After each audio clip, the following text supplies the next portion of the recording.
Hello दोस्तों, welcome to फिल्मी कारवा। और आज इस कारवा में हम बात करेंगे अमेजॉन प्राइम पर रिलीज हुई मूवी डीप वाटर पर। So finally it's here. Thank God कि आखिरकार डीप वाटर 18 मार्च को रिलीज हो ही गई, क्योंकि पिछले 2 हफ्ते से हर सोशल मीडिया प्लेटफॉर्म पर मैं इसके प्रोमोज और पोस्टर्स देख देख कर पक गया था। भाई साहब, क्या गजब की प्रमोशन की गई है इस मूवी की, जो बनती भी है। आफ्टर ऑल, बैन एफ्लेक और अना दे आर्मस जैसे बड़े सेलिब्रिटीज है इस मूवी में, और फिर इसे एड्रियन लाइन ने डायरेक्ट किया है, जो इस मूवी के साथ हॉलीवुड में पूरे 2 डेकेड्स बाद वापसी कर रहे हैं, जिन्हें इरोटिक थ्रिलर्स के लिए जाना जाता है। इनकी लास्ट मूवी अनफेथफुल थी, जो 2002 में रिलीज हुई थी। तो अब सवाल आता है कि बिग स्टार्स और एक अच्छे डायरेक्टर के बावजूद क्या मूवी की जितनी हाइप बनाई गई थी, ये अपने व्यूअर्स को उतना एंगेज कर सकी?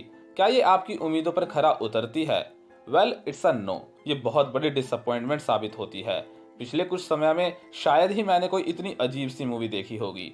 बैन एफ्लेक उर्फ विक एंड अना दे आर्मस उर्फ मेलिंडा दोनों कपल्स है।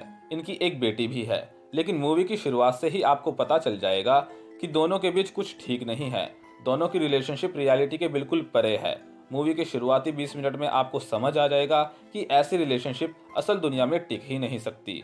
मेलिंडा ओपन मैरिज रिलेशनशिप में है, जिससे विक खुश नहीं है, लेकिन वो मेलिंडा को छोड़ने के लिए तैयार भी नहीं है। मेलिंडा का अलग ही हिसाब है। ये सरेआम दूसरों के साथ फ्लर्ट करती रहती है। ये रात भर घर नहीं आती, अपने आशिकों को अपने घर इनवाइट करती है, और विक इसके अफेयर्स को कवर करता रहता है। पता सबको है कि मेलिंडा का अफेयर चल रहा है, लेकिन इन दोनों को इस बात से कोई फर्क ही नहीं पड़ता। मूवी में कहीं कुछ एक्सप्लेन ही नहीं किया गया है, ना इन दोनों की इस वियर्ड रिलेशनशिप की कोई बैकग्राउंड स्टोरी है जो कहानी को बिल्डअप होने में मदद मिले, व्यूअर्स को कुछ समझ आए कि आखिर यहाँ चल क्या रहा है। कहीं तो मूवी दिखाती है कि मेलिंडा विक से प्यार करती है और वो जो भी कर रही है उसे जलाने के लिए कर रही है, तो कहीं ये दिखाती है कि वो विक से नफरत करती है, उससे बोर हो चुकी है। मेलिंडा खुद किसी के साथ फ्लर्ट करे, किसी के साथ सोए तो वो सब ठीक है, लेकिन अगर विक किसी और लड़की के साथ डांस भी कर ले तो वो इसे बर्दाश्त नहीं।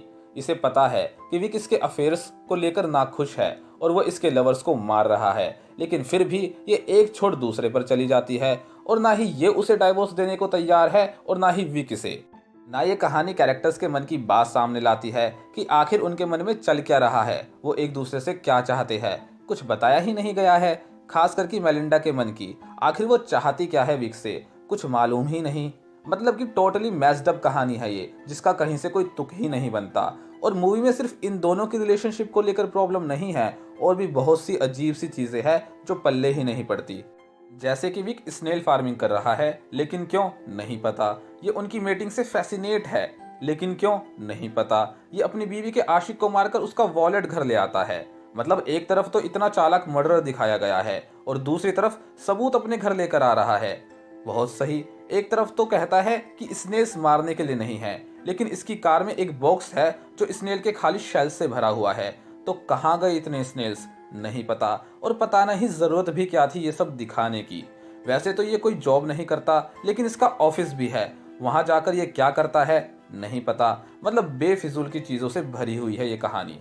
Performances was top notch, but जब कोई स्टोरी ही नहीं है मूवी की, तो सिर्फ एक्टिंग कैसे मूवी को बचा सकती है? और जो मेन मूवी की अट्रैक्शन है मेलिंडा, विदाउट डाउट इस कैरेक्टर में सेक्स अपील है, बट जो इरोटिक सीन्स है वे भी कुछ खास नहीं है एड्रियन की पिछली मूवीज के कंपैरिजन में। यहाँ तो बस कुछ ग्लिम्सेस ही दिखाए गए हैं इंटीमेसी के, जहाँ आपको कुछ एक्साइटमेंट ही नहीं आती इन्हें इंटीमेट होता देख। तो कुल मिलाकर मूवी में ऐसा कुछ है नहीं जो आप इससे बंधे रहो। आप बोर होने लगोगे, इसे देखकर फ्रस्ट्रेट होने लगोगे। आप शुरू से लेकर एंड तक सोचते रहोगे कि कुछ तो होगा इसमें, कहीं तो कुछ एक्सप्लेन किया जाएगा, लेकिन नहीं, आपको कंफ्यूजन के अलावा कुछ नहीं मिलता। It's not worth your time.